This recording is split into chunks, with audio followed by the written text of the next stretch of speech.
Assalamualaikum warahmatullahi wabarakatuh. Allahumma sholli ala sayyidina Muhammad wa ala ali sayyidina Muhammad.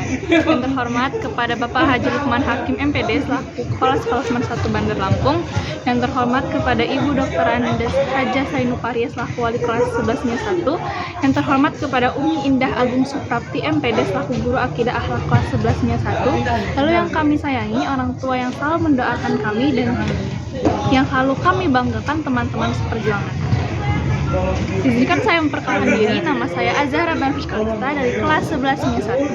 Pada kesempatan kali ini, saya akan menjelaskan peta imajinasi yang telah saya buat mengenai salah satu dosa besar, yaitu LGBT.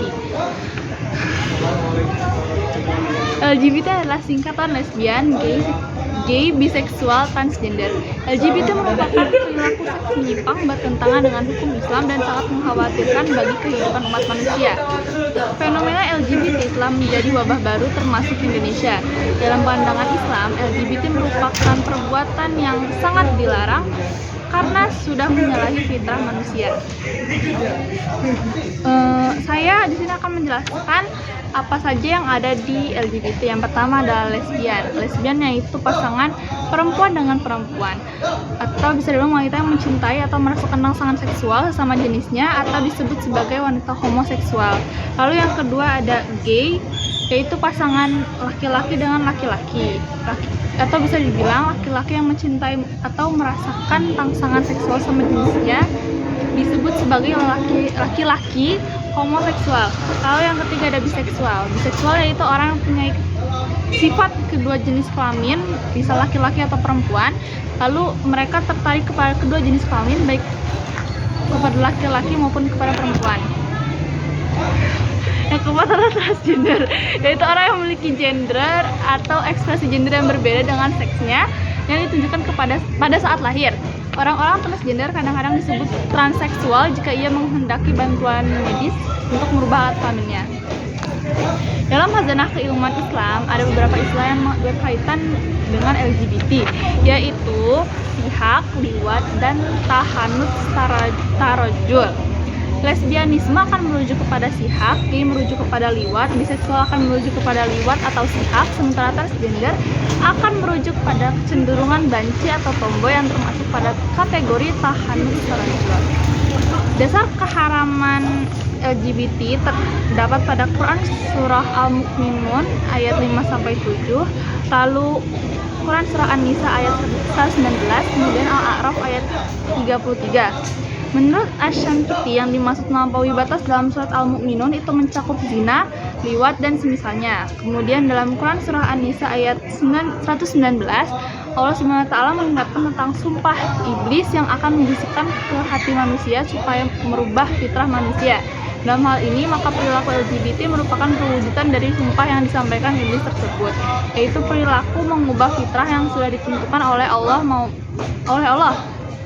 Adapun Quran Surah Al-A'raf ayat 33, Allah menyampaikan bahwa semua perbuatan fahisyah atau keji adalah haram, yang sudah dimaklumi bahwa perilaku LGBT merupakan bagian dari perbuatan fahisyah atau keji tersebut. Untuk itu dapat ditarik kesimpulan bahwa perilaku hukumnya adalah haram dan harus dijauhi. Terakhir adalah dampak negatif dari LGBT. Yang pertama adalah pelakunya akan dibinasakan oleh Allah SWT. Lesbian dan gay adalah perilaku menyimpang yang dilakukan oleh umat Nabi Lut. Umat Nabi Lut yang melakukan penyimpangan tersebut tidak mendengarkan peringatan yang disampaikan oleh Nabi Lut, maka Allah membinasakan mereka dengan cara melalui hujan batu. Lalu yang kedua adalah LGBT menimbulkan penyakit. Penyakit yang ditimbulkan dari LGBT tidak hanya menyangkut pada penyakit jasmani, tapi juga penyakit kejiwaan. Di antara penyakit jasmani yang ditimbulkan dari LGBT adalah penyakit kelamin dan HIV/AIDS. Sebagaimana diketahui bahwa obat penyakit AIDS sampai saat ini belum ditemukan. Selain dari HIV/AIDS, ada penyakit lain akibat LGBT yang tidak kalah berbahayanya, yaitu sarkoma kaposi, yaitu penyakit kanker yang menyebabkan sebagian kecil jaringan abnormal tubuh di bawah kulit, di sepanjang mulut, hidung, dan tenggorokan atau di dalam organ tubuh lainnya. Penyakit baru ini juga belum ada penawarnya. Lalu dampak yang terakhir adalah merusak tata kehidupan sosial. Dampak perilaku LGBT terhadap kehidupan sosial lebih dahsyat dibandingkan dengan perbuatan zina.